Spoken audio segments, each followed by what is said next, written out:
Good evening, everyone. We are back for lesson 8 of our anger management series, and tonight we're going to be looking at the topic, when you are angry at your spouse. Now, I recognize that maybe not everyone watching this video is currently married, but there is a good chance that a couple of things will be true about this. Number one, there is some possibility you will be married in the future, and so this will give you some tools to help you to have a more successful marriage.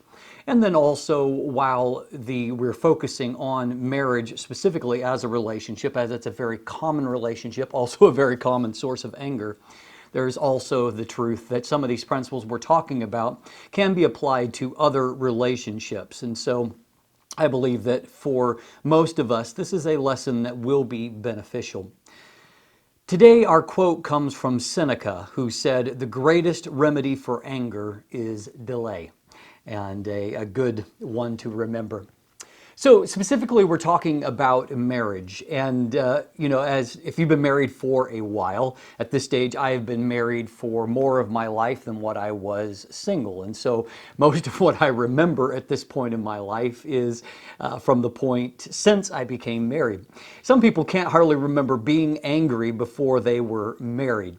Now, while that's almost certainly untrue, it's just you can't remember some cause before that. What is true is that your spouse has the ability to push your buttons like essentially no one else can do. You're in a uniquely intimate kind of relationship, and as I've noted in some teaching on marriage, intimacy is somewhat of a two-edged sword.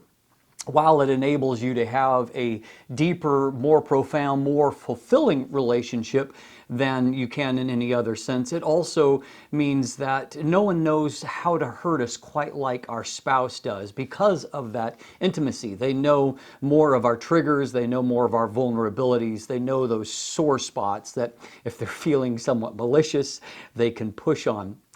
So let's start off, as we often do, by giving you a little bit of a story. And this is, again, from people whose names have been changed, but people that came in for therapy and kind of told their story to Dr. Gary Chapman, whose book on anger is, once again, our kind of primary text for this outside of Scripture. "I don't ever remember losing my temper until I got married." Now, Dan may have had a faulty memory about his years before marriage, but one thing he was certain of: Sarah provoked his anger. When she says certain things or gives me that look, I get furious. Sarah would make sarcastic, rhetorical comments like, "Are you going to fix that broken chair, or do I have to ask my father to come over and do it?" That look to which Dan referred happened when Sarah set her head a certain way and stared at him.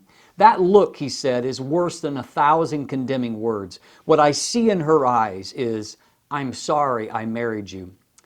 Dan was angry because Sarah struck at his self-esteem. Most of us want to be liked, accepted, and appreciated. When we're criticized, we tend to respond defensively. Sarah may argue that she is criticizing Dan's behavior, not his person. But since our behavior is an extension of who we are, it is difficult for most of us, including Dan, to make the distinction. Something deep within Dan said, "It is not right for my wife to put me down." Now, the tone of Sarah's voice indicated that she too was angry. She has likely concluded that Dan is not doing his fair share around the house. The broken chair sits unfixed while he twiddles on his phone. She takes out the garbage while he obliviously watches the game. That is not exactly her idea of a loving husband. All married couples experience anger. Experiencing anger is not wrong, as we've discussed quite often. The tragedy is that thousands of couples have never learned how to process anger productively. Thus, they explode in tirades that do nothing but make the situation worse, or they suffer in isolated silence as they withdraw from each other. Most of us can look at our own childhood and remember picnics that were spoiled not by the rain, but by our parents' anger towards each other. How many birthdays have been ruined by the bickering of parents who have not learned to resolve their anger? How many holidays have become days of horror because of the reign of anger? Sadly, most married adults have never learned how to handle anger properly. Marriage becomes a battlefield, each spouse accusing the other of firing the first shot. If the couple do not learn to properly handle their anger, they will never have a satisfying marriage. I say never because love and uncontrolled anger cannot coexist. Love seeks the well-being of the spouse, while uncontrolled anger seeks to hurt and destroy. So there's probably some things there that you might be able to identify with as a married person, but whether we recognize it or not, all of us that are married deeply desire the approval and the admiration of our spouse. And, it's probably more of a subconscious thing, but I would say that, basically all of us are looking for that. And of the person that we would like to receive approval and admiration from the most, it would be our spouse. Men in particular value being respected and valued by their spouse even more so than they do being loved. And when polled, an overwhelming majority of men say that they would prefer to be respected or to feel respected than they would to feel loved. When they feel disrespected by their wife, it is a strong blow against their self-esteem, and it tends to make them feel angry. It feels like there is an injustice, a wrong that is being committed. It's not right to be disrespected, and of course, biblically, that is true. The responsibility that the Apostle Paul speaks of in Ephesians chapter 5, it says that women are a wife is to respect her husband, and so this is a God-given responsibility. Women by nature need loving and nurturing. They need affection. They need affirmation. And one of the areas where they tend to be vulnerable is they're often self-conscious about body issues, appearance, weight. And so it's a point of extreme vulnerability to them, and they will be hurt and angered when either they are deprived of that loving affection that they need from their husbands, or their husband utilizes their fears and insecurities to put them down and to demean them.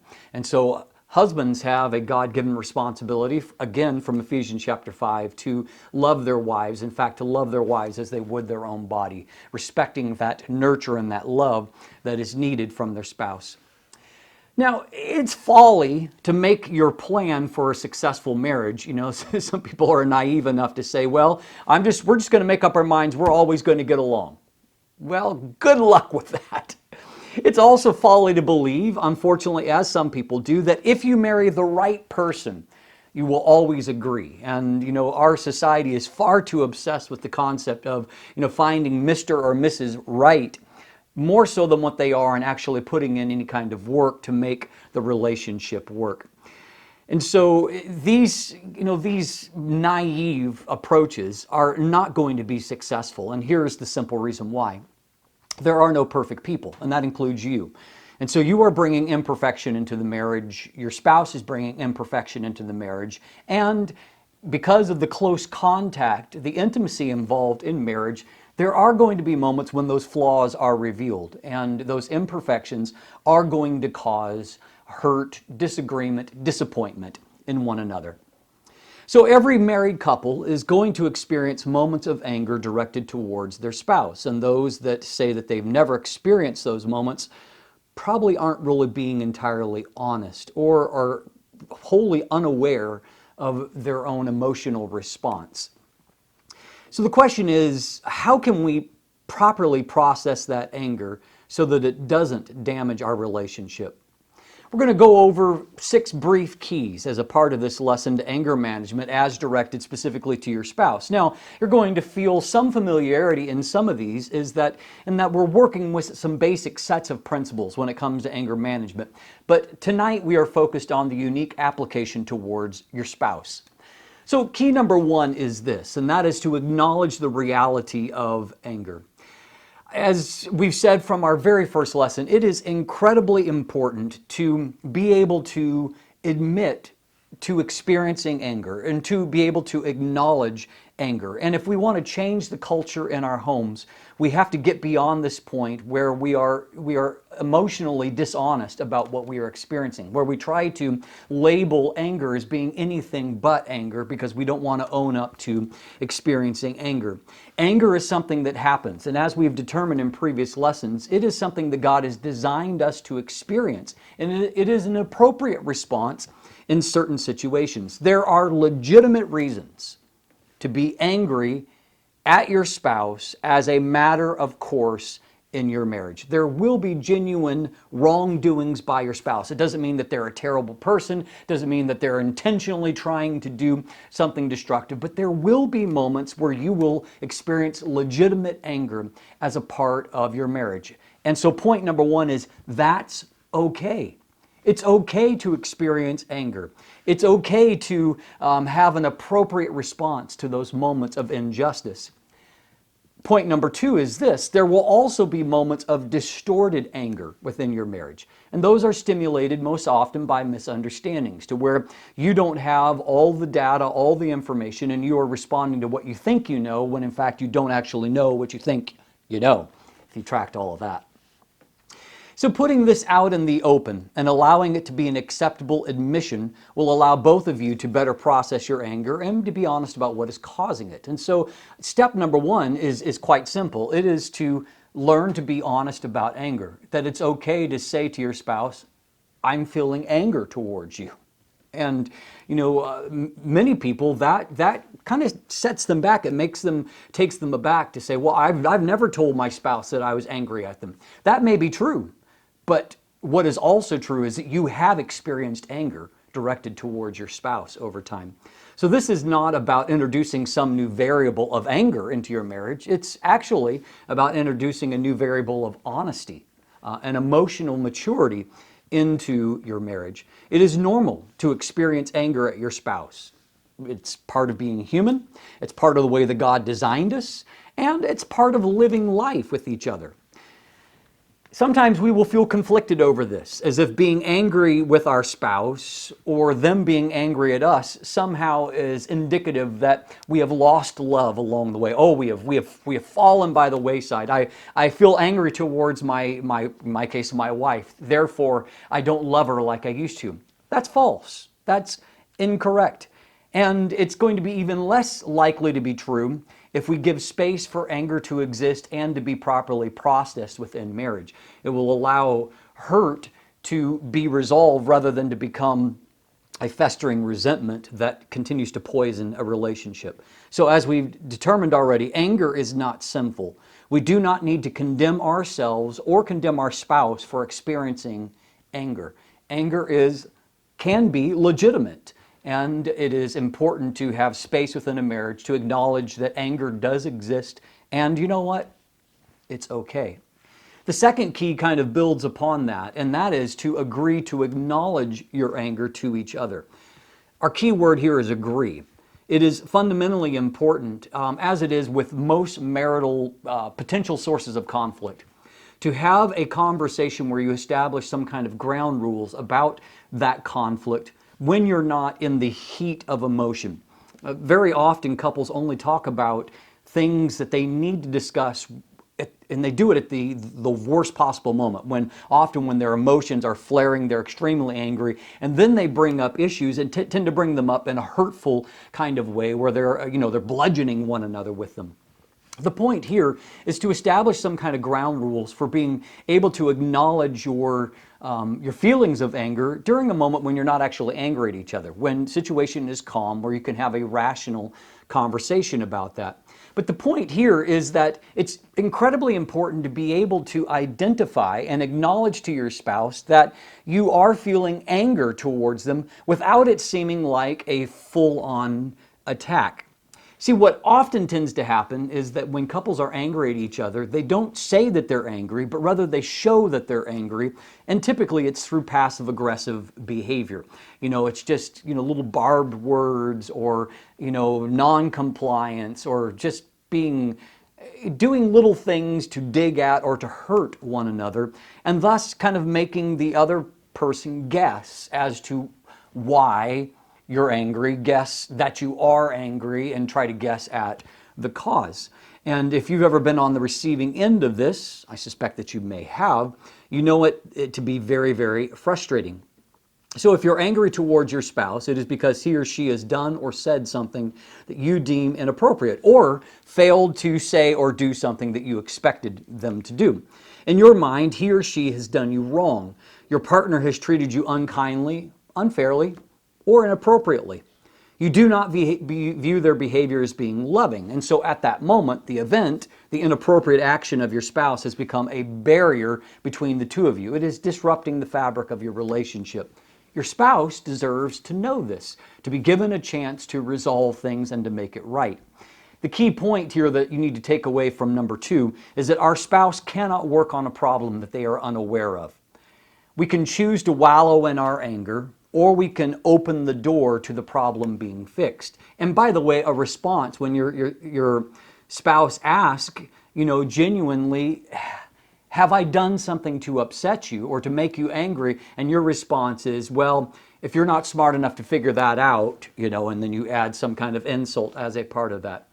You are not helping the situation if that is your response. You need to be mature enough that if you are feeling anger and you have been wrong, to acknowledge, number one, that you're angry, but also to let your spouse know why you are angry, and to give them a path towards resolving the conflict rather than just, undermining and digging at them through passive-aggressive behavior. We each deserve the benefit of knowing when our spouse is angry and what they are angry about. Agreeing to share this information is actually a major step towards processing anger well. And no, I understand it's never comfortable for someone to tell you that they're angry at you and to tell you that some behavior you have done has made them angry. I get that. But when we are aware of the fact that our partner, our spouse is angry at us, we can then, if we have goodwill, we can start to work towards resolving that. Whereas when you're just kind of in this empty silence or experiencing passive-aggressive behavior, there is no path ahead towards resolution. So step number 2 is to acknowledge to your spouse that you are angry with them, to be honest with them. Key number 3. That is to agree that verbal or physical explosions are unacceptable. And so again, this is continuing in that spirit of establishing ground rules for conflict management. And it is important to identify that an unhealthy venting of anger is destructive and it is never acceptable. It is never appropriate. It's not an appropriate response. And so in having that agreement, it is to basically agree to terms of respecting one another in such a way to where there is no space in your conflict resolution for verbal or physical explosions at one another. So establishing this as a ground rule, a term that you agree to, it means this. It doesn't mean that you'll never lose your cool in the future, but what it does mean is that you are going to have to internally acknowledge that you are wrong to do so. It's no longer a gray area. You can't justify it and say, well, you made me so angry that I had to respond that way.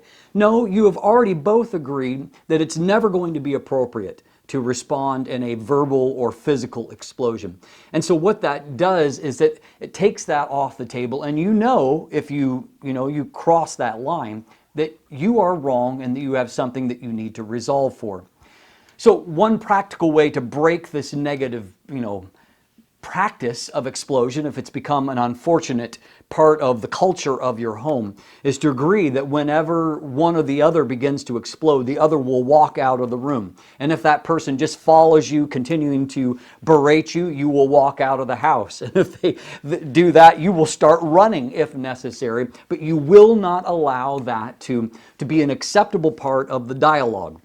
When the explosively angry person has calmed down, they should be willing to apologize for their explosive behavior. They should know that they've crossed a line, and you can't go any further in conflict resolution until they acknowledge, I was wrong to do what I did. You can deal with that, forgiveness can be extended, and then the two of you can go back to the original issue. Let me explain this another way. If you're following Robert's Rules of Order in some kind of debate or business meeting, you start off with the original resolution. You're discussing along that. There's an interruption where someone wants to add an amendment. Well, you can't go back to the original resolution until you spend time and fully resolve the amendment. Either pass it, change it, or reject it, and only then can you go back to the original discussion. That is what has to be the principle, the Robert's Rules of Order of conflict resolution within a marriage when it comes to an explosive outburst. That has to be resolved first. You have to acknowledge that behavior. It needs to be made right. You must repent. The person must extend forgiveness, as we talked about in our previous lesson. And then you can go back to working on the original issue. But this needs to be taken off the table. It is never acceptable to verbally or physically explode at your spouse. And by the way, an apology that includes a but after the admission of guilt, that is not a true apology. Well, I'm sorry for doing this, but you need to learn that when you're making an apology, that's not the moment to try to say, I'm going to take a portion of the blame, but I'm going to dump most of it on you. That's the time to take responsibility for your own actions. That's your role in that moment. And so key number 3 is to agree that verbal or physical explosions are unacceptable. Key number 4, that is to, again, it's about agreement, agreeing to seek an explanation before passing judgment. This is a really, really important thing to develop as a part of your marriage culture that will help you hugely in having fewer conflicts, particularly those that spiral out of hand. Very often within marriage, we tend to pass judgment before we have anything close to the full collection of the facts at our disposal. We tend to, react to something that we observe, sometimes even in a split second, and we immediately go to the sentencing, and and we're attacking that person, accusing them of doing something, and of course the first response is for them is to be defensive, and that's going to be doubly true if you are attacking them without having your facts straight. There's an important part of the judicial system concept you hear a lot about from the United States, and that is the concept of being innocent until proven guilty.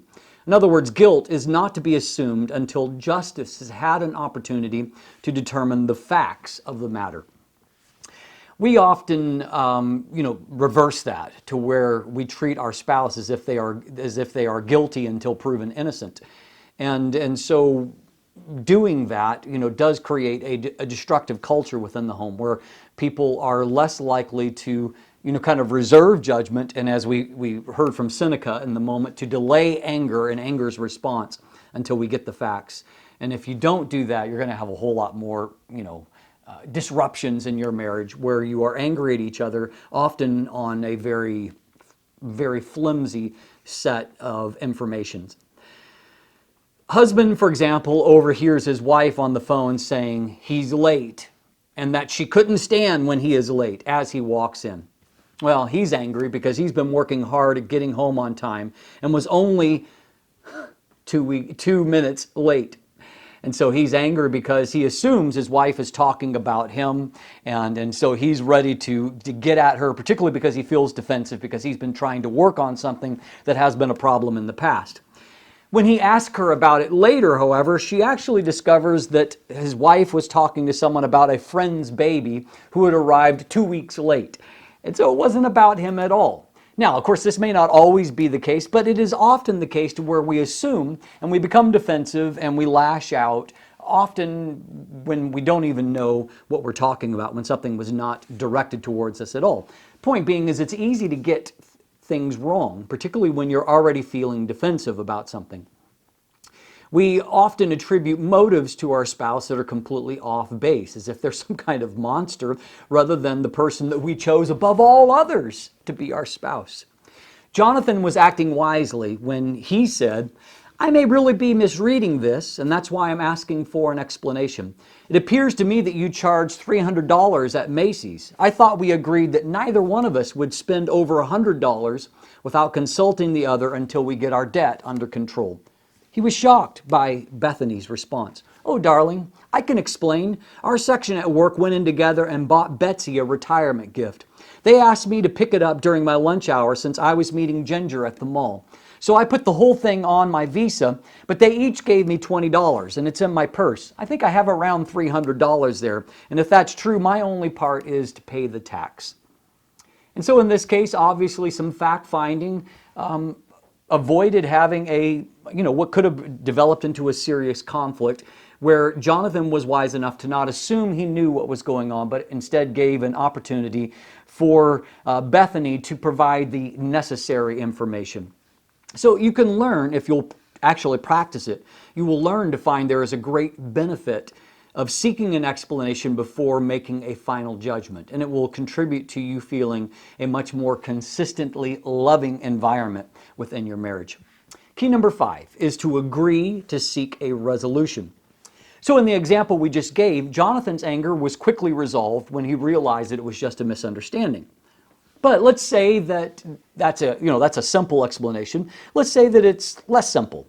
Let's say that Bethany had actually broken their agreement and she had made a $300 purchase. What if her explanation had been instead, but the microwave was on sale. I saved over $200 on it. I knew we needed it and I didn't think you would mind. Now in this case, even though she may have not done it out of malice, she did in fact violate something that they had agreed to. So in this case, Jonathan's response would be to gently remind her of their agreement and their reason for making that agreement. Balancing their budget, saving for a new car or a new home or kids' education, etc., whatever the case may be. The principle here is that they agreed to terms for a reason, and it would have been wrong for Bethany to violate the terms of the agreement without discussion. Now, resolving this conflict without a bit of hurt feeling may be difficult, but if Jonathan held the line in a loving yet firm way, Bethany will, in time, appreciate the merit of his position. In either case, she does need to apologize for a genuine wrong. She did break their agreement, and there is really no excuse that she could give that justifies that. Their agreement is that they would consult together before making a purchase over $100, and she would have broken that agreement. And so the object here is a reasonable discussion about the issue that includes honesty and love. So let's say in this case that Jonathan holds the line to the degree where he asks Bethany to return the microwave. Now that's going to be challenging for Bethany. And a common response would be to either pout or to use some passive-aggressive behavior to punish him because she hasn't gotten her own way. But the problem is that this would establish a template for similar engagements in the future. And so it would be saying, this is the way we're going to do things in the home. And so what if Jonathan then began to develop a pattern of retaliatory behavior when he didn't get his own way? The point being is that when you agree to things within a marriage, even if you feel justified in breaking those agreements, it's important to acknowledge that you are wrong for doing so and to not punish your spouse when in fact you are the one that has done wrong. It's a hard lesson to learn. However, if Bethany responds in the right way and says, you know what, honey, you're right. I shouldn't have done that. I'll return the microwave. No punishment. And, she doesn't try to hurt him or make him pay in some way. She is helping to create a culture to where in the future where it's Jonathan that needs to apologize and seek forgiveness, he will feel less vulnerable in doing so, knowing that she has established a protocol for right behavior. And so we need to agree to seek a resolution. And our final key number 6, is to agree to affirm your love for each other. Your shared resolution needs to be that you will not allow conflict to separate you. Jesus says that what God has joined together, let not man put asunder. And I think that one of the key principles to learn as a part of a marriage is the principle that you're on the same team. The moment that you join together in a marital union, you're on the same team. And so your goal, your object, is to resolve conflict together, to be on the same team in your problem solving, rather than allowing yourself to go to opposing teams. You have to recognize that you will disagree along the way. You may become angry with each other, but you will not forget the love and the commitment that binds you together. So the lesson here is to recognize that the appropriate way to put the closure to any kind of conflict or anger is to affirm your love for each other. Very similar, I believe, to a principle of discipline by a parent, that they deal through their form of discipline with their child, but the closure on that event should be an affirmation of love for them, telling your child, once the punishment is complete, that you love them, that you care for them. And so that the takeaway is that they're in a nurturing and loving relationship. And I think that principle is equally true here, that the last word on the event needs to be not that there is, lingering resentment and anger, but rather the last word is a word of love. During a time of conflict, you're going to feel vulnerable. And so making that gesture or statement that reaffirms your love for each other can help to bring healing and closure to the matter. And if you don't do that and you leave your spouse in that state of vulnerability, there are some really negative things that can happen as a byproduct of that. And of course, not to go to an extreme directly, but to make a point, that we can understand that a lot of affairs and vulnerability to, either an affair or pornography, something like that, has happened during moments of that vulnerability between a husband and a wife when things are not right between them. And when they feel vulnerable, they feel like that relationship is not a source of strength or security to them, and they feel insecure, it makes them more vulnerable to temptation or to destruction in some kind of way. And in fact, there's a biblical command from the Apostle Paul that we are not to withhold love, affection, even sex from our spouse, because that actually creates a vulnerability towards sexual temptation.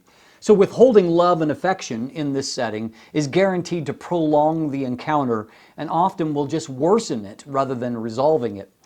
And the principle that we've looked at a number of times here along the way is do not let the sun go down on your wrath. And so while you don't need to necessarily respond in the very moment when you're experiencing the intensity of anger, you do need to resolve that quickly before the day ends. And so that the next day you can move on with a fresh lease on life. And so, maybe in the marriage, it's better to add this caveat. Be sure to kiss goodnight on the days that you have had a conflict. So a quick recap is, number one, acknowledge the reality of your anger, remembering that anger itself is not sinful. Number two, agree to acknowledge anger to each other. Don't make your spouse guess as to how you're feeling. Number three, to agree that verbal or physical explosions against the other person are never acceptable or appropriate reactions to anger, and they will always make things worse. They must be taken off the table. Number four, agree to seek an explanation before jumping to conclusions, being aware of the fact that you may be missing valuable information that will change your understanding of the issue. Number five, agree to seek resolution and reconciliation. And, with more information from your spouse and a fuller perspective, you are ready to find a solution that is satisfactory to both of you. And finally, number six, agree to affirm your love for each other. After you have found resolution, you have resolved the conflict, let the last word be to verbally declare your love for each other.